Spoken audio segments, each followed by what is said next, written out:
Thiruvananthapuram നെട്ടയത്തെ BJP CPIM സംഘർഷത്തിൽ കൂടുതൽ arrest ഇന്നുണ്ടായേക്കും. കഴിഞ്ഞ ദിവസം 6 BJP പ്രവർത്തകരെ പോലീസ് കസ്റ്റഡിയിലെടുത്തിരുന്നു. വട്ടിയൂർക്കാവിൽ ഒരു ക്ഷേത്രത്തിനുള്ളിൽ നിന്നാണ് 6 പേരെ പോലീസ് പിടികൂടിയത്. പ്രദേശം പോലീസ് നിരീക്ഷണത്തിലാണ്. വിവരങ്ങളുമായി വീണ്ടും ചേരുകയാണ് വിനേഷ് കുമാർ തിരുവനന്തപുരത്ത് നിന്നും.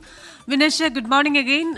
രണ്ട് വ്യക്തികൾ തമ്മിലുള്ള ഒരു സംഘർഷമാണ് ഈ മട്ടിൽ ഒരു രാഷ്ട്രീയ സംഘർഷമായി മാറുകയും മാധ്യമപ്രവർത്തകർക്ക് വരെ നേരെ വരെ ചില കയ്യേറ്റ ശ്രമങ്ങൾ ഉണ്ടാവുകയും ഒക്കെ ചെയ്തത്. ഇതുമായി ബന്ധപ്പെട്ട ഏറ്റവും പുതിയ അപ്ഡേറ്റ് എന്താണ്?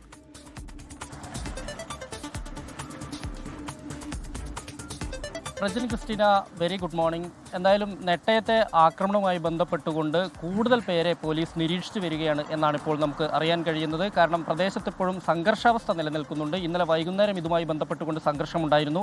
ജനറൽ ആശുപത്രിയിൽ മുമ്പിൽ പ്രതിഷേധമുണ്ടായിരുന്നു. അതിനൊപ്പം തന്നെ AR ക്യാമ്പിൽ 6 BJP പ്രവർത്തകരെ പോലീസ് കസ്റ്റഡിയിലെടുത്തിരുന്നു. തുടർന്ന് ഇവരെ വിട്ടയക്കണം എന്നാവശ്യപ്പെട്ടുകൊണ്ട് BJP പ്രവർത്തകർ AR ക്യാമ്പിന് മുമ്പിൽ പ്രതിഷേധം സംഘടിപ്പിക്കുകയുണ്ടായി. ഒപ്പം തന്നെ ഇതിന് പിന്തുണയുമായി മേയർ VV രാജേഷ് ഉൾപ്പെടെ രംഗത്തെത്തി എന്നുള്ളതാണ് ഇതിനെ എടുത്തു പറയേണ്ടത്. നമുക്കറിയാം, കഴിഞ്ഞ കുറച്ച് ദിവസങ്ങളായി ഇതിൻ്റെ വലിയ രീതിയിലുള്ള സംഘർഷം രാത്രികളിൽ ഉണ്ടായിരുന്നു. ഇതിൻ്റെ തുടർച്ചയായി വരും ദിവസങ്ങളും സംഘർഷം ലഘൂകരിക്കാനുള്ള ശ്രമം പോലീസിൻ്റെ ഭാഗത്തുനിന്നുണ്ടായി. സിറ്റി കമ്മീഷണർ നേരിട്ട് ഇടപെട്ടുകൊണ്ട് തന്നെ ഇവരുടെ മധ്യസ്ഥ ശ്രമത്തിനുള്ള നീക്കം ആരംഭിച്ചിട്ടുണ്ട്. പക്ഷേ അതിനിടയിലും ചെറിയ തോതിലുള്ള സംഘർഷങ്ങൾ ഉണ്ടാവുന്നുണ്ട്. നമുക്കറിയാം, 2 വ്യക്തികൾ തമ്മിലുള്ള ഒരു പ്രാദേശിക പ്രശ്നമാണ് പിന്നീട് CPIM BJP സംഘർഷത്തിലേക്ക് നീങ്ങിയത്. ഇതുമായി ബന്ധപ്പെട്ടുകൊണ്ട് മാധ്യമപ്രവർത്തകരെ, അതായത് 24-ൻ്റെ കറസ്പോണ്ടൻ്റായ മേഘന മുരളിക്ക് നേരെ പോലും ആക്രമണം ഉണ്ടാകുന്ന ഒരു അവസ്ഥയിലേക്ക് കാര്യങ്ങൾ എത്തിയിരിക്കുന്നു. KUWJ ഉൾപ്പെടെ ഇതിൽ ഇടപെടുകയും ചെയ്ത് നമ്മൾ കണ്ടതാണ്. ഇങ്ങനെ പരക്കെ ആക്രമണം ഉണ്ടായ ഒരു സാഹചര്യത്തിലാണ് പോലീസ് വളരെ ജാഗ്രതയോടുകൂടി നീങ്ങിക്കൊണ്ടിരിക്കുന്നത്. കാരണം മധ്യസ്ഥ ശ്രമം വിജയിച്ചില്ലെങ്കിൽ പോലും ഏതെങ്കിലും രീതിയിൽ ഏതെങ്കിലും പ്രകോപനം പ്രവർത്തകരുടെ ഭാഗത്തു നിന്നുണ്ടായാൽ കർശനമായ നടപടിയെടുക്കാൻ തന്നെയാണ് DGP ഉൾപ്പെടെ നിർദ്ദേശം നൽകിയിട്ടുള്ളത്. എങ്കിലും ഇവിടെ ഈ പ്രദേശത്ത് ഇപ്പോഴും പോലീസ് കടുത്ത ജാഗ്രതാ നിർദ്ദേശം നൽകിയിട്ടുണ്ട്.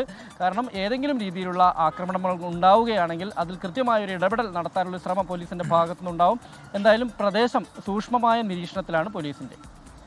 ശരി, വിനേഷ് കുമാറാണ് തിരുവനന്തപുരത്ത് നിന്ന് വിവരങ്ങളുമായി ചേർന്നത്.